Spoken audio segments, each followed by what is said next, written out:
வாழ்க வையகம், வாழ்க வளமுடன். குரு வாழ்க, குருவே துணை. ஆசான் அருட்தந்தை வேதாத்ரி மகரிஷி அவர்கள் நம்முடன் சுக்குமமாக நிறைந்து நம் அனைவரையும் வழிநடத்தி தருவாராக. வாழ்க வளமுடன்.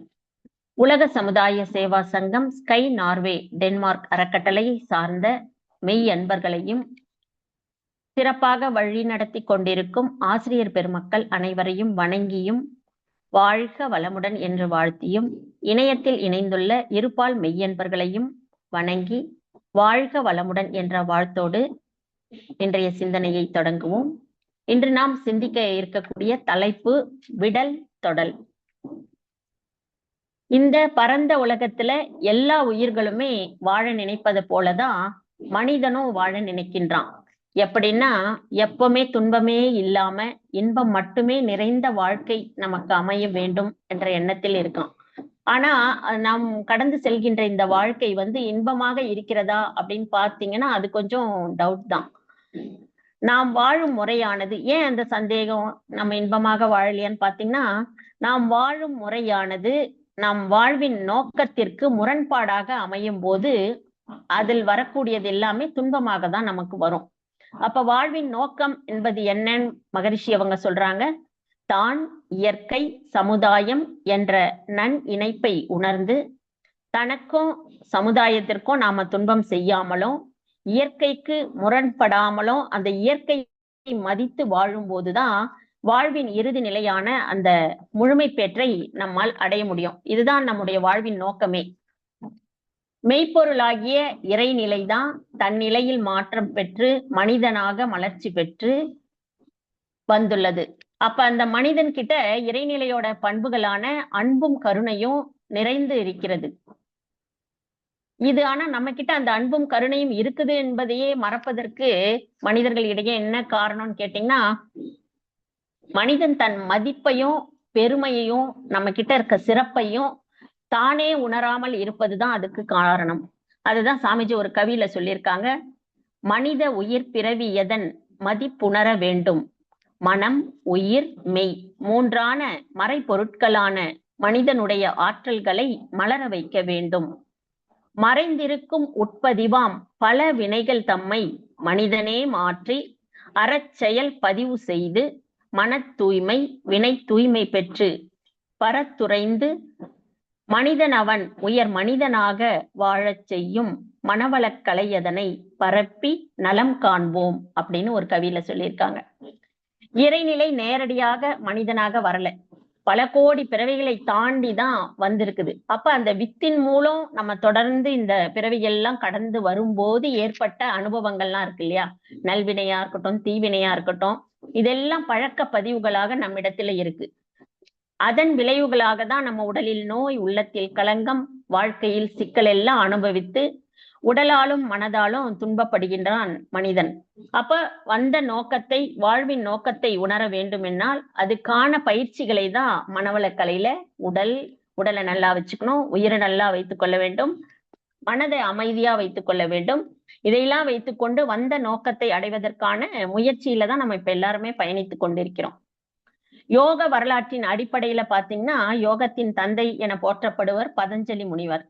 அவங்க யோக சூத்திரங்களை வகுத்து கொடுத்திருக்கிறாங்க.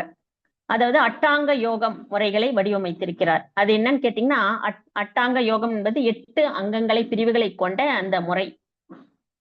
இயமம், நியமம், ஆசனம், பிராணாயாமம், பிரத்யாகாரம், தாரணை, தியானம், சமாதி என்ற நிலையில. இதுல இயமம் என்பது எதெல்லாம் நம்ம தவிர்க்க வேண்டுமோ நம்முடைய வாழ்க்கையில, நமக்கு தேவையில்லாதது, நமக்கு துன்பத்தை கொடுக்கக்கூடியது, சமுதாயத்திற்கும் துன்பத்தை கொடுக்கக்கூடியது, இந்த இயற்கையும் மதிக்காம நடந்து கொள்ளக்கூடிய அந்த விஷயங்கள்லாம் இருக்கு இல்லைங்களா, அதையெல்லாம் தவிர்க்கப்பட வேண்டும், இதையெல்லாம் விடல் வேண்டும். நியமம் என்பது நம்ம எதையெல்லாம் கடைபிடிக்கணுமோ எதெல்லாம் கடைபிடிக்கணும். நம்ம உடம்ப நல்லா வச்சுக்க உடற்பயிற்சி செய்யணும், மனதை நல்லா வச்சுக்க அமைதிப்படுத்துவதற்கு தியானம் செய்யணும், உயிரை வளமாக வைத்துக்கொள்ள காயக்கல்ப பயிற்சிகளை செய்யணும், மனிதர்களோட சமுதாயத்திலும் வீட்டிலும் சரி இணக்கமாக போவதற்கு அகத்தாய்வு பயிற்சிகளை எல்லாம் நம்ம செய்யணும். போன்ற பயிற்சிகள் எல்லாம் செய்யணும். கடைபிடிக்க வேண்டிய நெறிகள் இதெல்லாம், இதையெல்லாம் தொடல்னு கூட நம்ம வச்சுக்கலாம். இதையெல்லாம் செய்யும் பொழுதுதான் வாழ்வின் நோக்கத்திலே நம்ம போய் தொடவே முடியும்.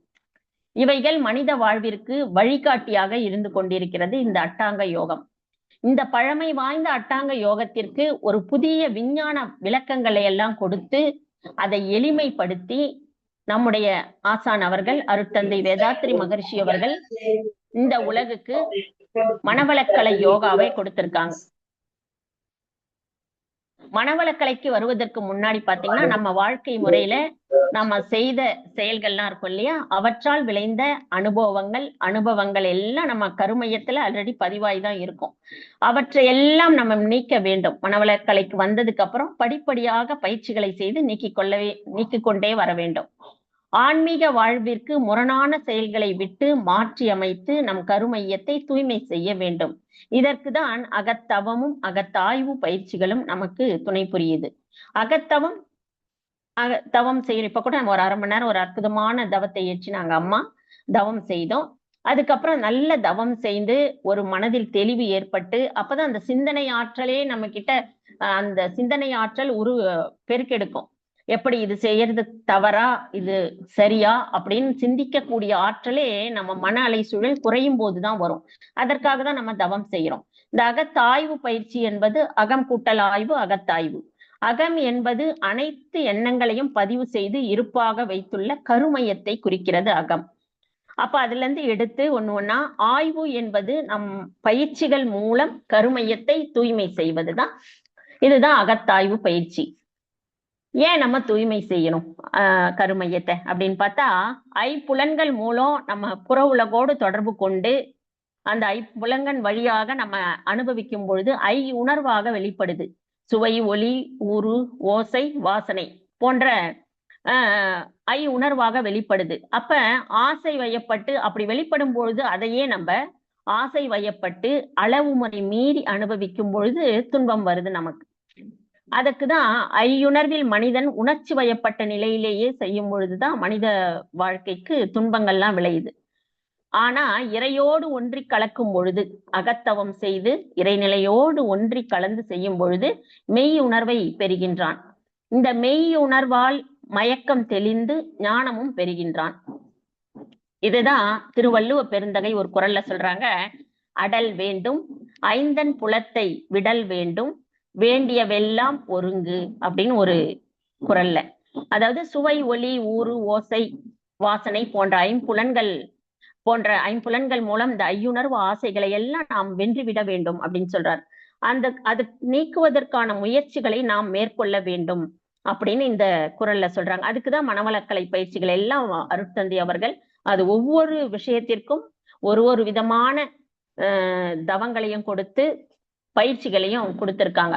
அப்ப விடல் அப்படி என்பது விட வேண்டியதை விட்டு தொட வேண்டிய இறைநிலை உணர்வை நாம் பெற வேண்டும் என்பதுதான். அப்ப விட வேண்டியதை விட்டால் பெற வேண்டியது தானேயாக கிட்டும் அப்படின்னு சொல்லுவாங்க. இப்ப எதையெல்லாம் விடணும் அப்படின்னு சாமிஜி என்ன சொல்றாங்கன்னு பார்த்தா, மனிதனுக்குள் 3 வகையான களங்கங்கள் இருக்குது. தன்முனைப்பு, பாவப்பதிவுகள், மயக்கம். தன்முனைப்பு தான் ஆணவம்னும், பாவப்பதிவுகள் கண்மம் என்றும், மயக்கத்தை தான் மாயைன்னும் சொல்றாங்க. மனிதன் படுகின்ற துன்பங்களுக்கு அனைத்துமே உற்பத்தி ஆகின்ற இடம் இந்த 3ல் இருந்துதான். மனித இறைநிலையின் ஆற்றலின் ஒரு பகுதியாக அந்த நம்ம உலகத்தோடு சமுதாயத்தோடு ஒட்டி வாழ்ந்து கொண்டிருக்கின்றான். ஆனா இந்த புலன் உணர்வு கவர்ச்சியுற்று அளவு முறை மீறி அதனால் ஏற்படும் மயக்கத்தால் தான் இறைநிலையே மறந்து தனக்குள்ள எல்லா பெருமைகளும் அந்த மதிப்பு எல்லாமே தானே உருவாக்கி கொண்டதாக தானே கற்பனை செய்து கொண்டு அதன் மூலம் வெளிவர்ற குணம்தான் தன்முனைப்பு ஆகிறது. இந்த தன்முனைப்பிலிருந்து எழும் 2 எண்ணெய் எழுச்சி எதுன்னு பாத்தீங்கன்னா, தான் தனது என்று.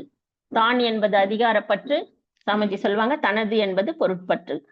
தான் என்பது நான் தான் பெரியவன், எனக்கு தான் எல்லாரும் எனக்கு அடங்கி போகணும், என் செயல்பாட்டின்படிதான் அனைவருமே நடக்கணும் அப்படின்ற ஒரு முனைப்பு. தனது என்பது எல்லாமே, எந்த பொருளா இருக்கட்டும், ஒரு நபரா இருக்கட்டும், அதெல்லாம் எனக்கு மட்டும்தான் சொந்தம், அதை நான் மட்டும்தான் பயன்படுத்தணும்ன்ற மாதிரி ஒரு மனநிலை. உயர்வு தாழ்வு மனப்பான்மை என்பது நான் பெரியவர், மத்தவங்க எல்லாம் என்னை விட சிறியவர்கள் அப்படின்னு சொல்லிட்டு எல்லா பொருள்லயும் சரி வாழ்க்கை முறையிலையும் மாறி நம்ம இது போன்ற ஒரு எண்ணத்துல இருக்கிறது. இந்த தன்முனைப்பு தான் 6 தீய குணங்களாக மாறுகிறது. இதுக்கெல்லாம் ஆசை தேவைதான் காரணம். இந்த ஆசை தேவையே தான் மறுமலர்ச்சி தான் 6 தீய குணங்களாக வருது. இப்ப இந்த 6 தீய குணங்கள் சாமிஜி சொல்றாங்க: பேராசை, சினம், கடும் பற்று, முறையற்ற பால் கவர்ச்சி, உயர்வு தாழ்வு மனப்பான்மை, வஞ்சம் என்று. பேராசை என்பது முறைப்படுத்தப்படாத ஆசைன்னு சொல்லுவோம். சினம் என்பது அந்த ஆசை நம்ம முறைப்படுத்தப்படாத அந்த ஆசை நமக்கு வரும் பொழுது அதுக்கு யாருன்னா ஒரு தடை போட்டாங்கன்னா அப்ப நமக்குள்ள இருந்து எழுகின்ற ஒரு உணர்ச்சி தான் சினம். அப்ப ஆசைப்பட்ட பொருள், அப்படி ஆசைப்பட்ட பொருள் எனக்கு மட்டுமே கிடைக்கணும் அப்படின்னு ஒரு எண்ணம், அது மத்தவங்களுக்கு கிடைக்க கூடாதுன்னு நினைக்கிறது கூட ஒரு கடும் பற்றுதான். முறையற்ற பால் கவர்ச்சி என்பது ஆசையை முறையற்று பிற பாலினத்தை நாடுவது. உயர்வு தாழ்வு மனப்பான்மை ஆல்ரெடி சொன்னதுதான், உயர்ந்தவர் தாழ்ந்தவர் என்று எல்லாரையும் நம்ம கணக்கிடுறது. வஞ்சம் என்பது நமக்கு வர அந்த கோபம், சினத்தை முடிக்க அப்ப முடியாம போயிட்டாலும் அது அப்படியே உள்ள இருப்பு கட்டி வச்சுக்கிட்டோம்னா அது வஞ்சமாக உள்ள நம்மையும் பாதிக்கும், அது வெளிப்படும் போது மற்றவரையும் பாதிக்கும். இது போன்ற தீய குணங்கள் 6 தீய குணங்கள் எல்லாம் நம்ம விடல் வேண்டும். இதை நீக்குவது என்பது தீயவனையெல்லாம் விடுத்து நம்முள் நற்குணங்களை மாற்றம் செய்து கொள்ள வேண்டும். சாமிஜி முறைப்படுத்த வேண்டும்னு அற்புதமா ஒரு வார்த்தையை யூஸ் பண்ணுவாங்க. பேராசையை நிறைமனமாகவும், சினத்தை பொறுமையாகவும், கடும் பற்றை ஈகையாகவும், முறையற்ற பால் கவர்ச்சியை கற்பு நெறியாகவும், உயர்வு தாழ்வு மனப்பான்மையை நிறை உணர்வாகவும், வஞ்சத்தை மன்னிப்பாகவும் மாற்றிக்கொள்ள வேண்டும், முறைப்படுத்த வேண்டும். இப்படி முறைப்படுத்த விட முயற்சி செய்யவில்லை என்றால் என்ன ஆகும்னு கேட்டீங்கன்னா, இதுவே 5 பழி செயல்களை செய்ய நம்மளே தூண்டி விட்டுடும். என்ன நான் சொல்லுவோம்? பொய், களவு, கொலை, சூது, கற்பழிவு போன்ற 5 பாவச் செயல்களை நாம் செய்து விடுவோம். இவற்றில் ஒரு குணம் வந்தால் கூட போதும். இந்த 5 பழி செயல்ல ஏதாவது 1 வந்தா போதும், மற்ற 4மே அதை தொடர்ந்து தொற்றிக்கொள்ளும்னு சாமிஜி சொல்லியிருக்காங்க. தானே அதுவே இணைந்து கொள்ளுமா. இதனால மனிதனோட வாழ்நாள் முழுவதுமே என்ன ஆகும்? வீணாக போயிடும், எந்த நன்மையும் பெற முடியாது. அப்புறம் எங்க இன்பம் வரும்? துன்பம் தான் நமக்கு வரும். அப்ப பிறவி பயனை, வாழ்வின் நோக்கம் என்ன? பிறவி பயனை அடைவதுதான். அந்த பிறவி பயனையே நம்மால் அடைய முடியாது அப்படின்னு அருட்தந்தை அவர்கள் குறிப்பிட்டிருக்கிறாங்க. இதுல இன்னும் முக்கியமா விட வேண்டியது என்னன்னு கேட்டீங்கன்னா, பற்று பாசம்னு சொல்லக்கூடியது. இந்த பற்று பாசம் அப்படின்னு சொல்லக்கூடியதும் அன்பு, இதுக்குள்ள என்ன முதல்ல டிஃபரன்ஸ் அப்படின்னு நம்ம தெரிஞ்சுக்கிட்டதா எதை பற்றி கொள்ளணும், எதை விடணும், எதை விடல் வேண்டும், எதை தொட வேண்டும் என்ற ஒரு விஷயமே நமக்கு மனிதர்களுக்கு புரியும். இப்ப பற்று என்பது என்னன்னு கேட்டீங்கன்னா, நம்ம ஒரு பொருள் மீதோ ஒரு நபர் மீதோ நம்ம ஒரு பற்று இருந்ததுன்னா அந்த நபர் தவறு செய்தா கூட நம்ம பொருட்படுத்த மாட்டோம். அதை அந்த பாசத்தால பற்றால அந்த அவர்கள் கிட்ட இருக்கிற தவறை கூட நாம் வளர்த்து பெருசாக்கி விட்டுருவோமே தவிர அவங்கள திருத்த முயற்சிக்க மாட்டோம். நீதி, தர்மம், நியாயம் இதையெல்லாம் இந்த பற்று பார்க்கவே பார்க்காதான். சமநிலையை பார்க்கவே பார்க்காது. எதையா கொடுத்தாவது எதையா இழந்தாவது அவர்களை பாதுகாக்கவே முயற்சி செய்யும். அதுதான் உலகத்துல பெரும்பான்மையான எல்லா இடத்துலயும் நடந்து கொண்டிருக்கிறது. ஆனா அன்பு என்ன பண்ணுன்னு பாத்தீங்கன்னா, தவறு செய்பவர்களை தன் அன்பால், தன்னுடைய செயலால் மாற்ற முயற்சிக்கும், மாற்றி அமைக்கும். ஏன்னா இது செய்யக்கூடாது, தவறு, இந்த தவறு செய்தா என்னென்ன துன்பங்கள் வரும், ஏன்னா இன்னொரு உயிர் துன்பப்படுவதை நம்மளால் பொறுத்து கொள்ள முடியாது. அதுதானே அன்பும் கருணையும் இறையின் குணமே. அப்ப அன்பால் தவறு செய்பவரை தடுக்கும், தீய செயல்களுக்கு துணை புரியாது அன்புள்ளம் கொண்ட அந்த ஒரு ஆன்மா. நீதி, நேர்மை, தியாகத்தை, நியாயத்தை அன்பால் நிலைநாட்ட முயற்சி செய்யும் அன்பு என்ற ஒரு விஷயம். இப்ப பாத்தீங்கன்னா அப்படிதான் அந்த அன்பின் காரணமாக தான் நமக்கு குருமார்கள்லாம் வராங்க.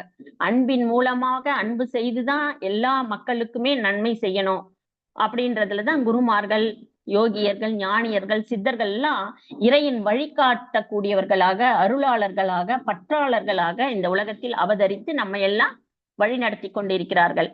அப்ப மகரிஷி ஒரு பாடல்ல சொல்றாங்க பாருங்க: அனைத்துயிரும் ஒன்றென்று அறிந்த அடிப்படையில் ஆற்றும் கடமையெல்லாம் அன்பின் செயலாகும் அப்படின்னு சொல்றாங்க. அப்ப பயிற்சிகள் எல்லாம் நமக்கு கொடுத்து நம்மை நெறிப்படுத்தி, நம்ம உடலை நெறிப்படுத்தி, உயிரை நெறிப்படுத்தி, மனதை நெறிப்படுத்தி அப்படி நம்மை அன்பால் திருத்த வருபவர்கள் தான். அது மாதிரிதான் சாமிஜி நமக்கு வந்திருக்காங்க. அப்படிப்பட்ட பாக்கியம் பெற்றவர்கள் நாம் அனைவருமே. அப்ப வள்ளுவ பெருந்தகை இந்த பற்றுக்கு இன்னும் என்ன சொல்றாங்க பாருன்னா, பற்றுக பற்றற்றான் பற்றினை அப்பற்றை பற்றுக பற்று விடற்கு.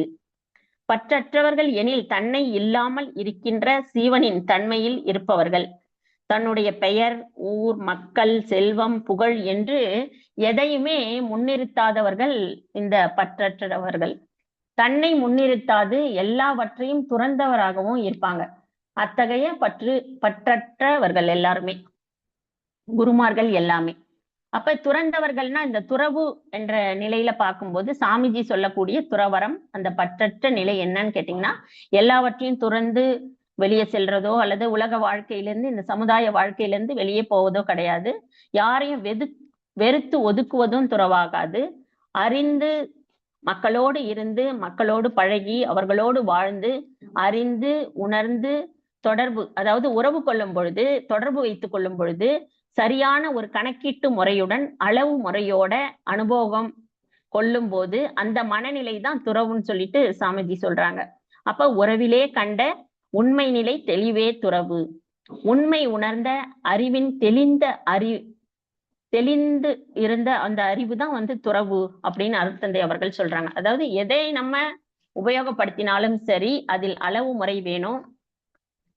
அதுதான் இந்த விடல் தொடல் என்ற இந்த தலைப்புக்கு ஏற்ற விஷயங்கள். பற்றை விடுவதற்கு விருப்பமுடையோர் பற்றற்றவர்களின் வாழ்வை பற்றி கொள்ள வேண்டும்.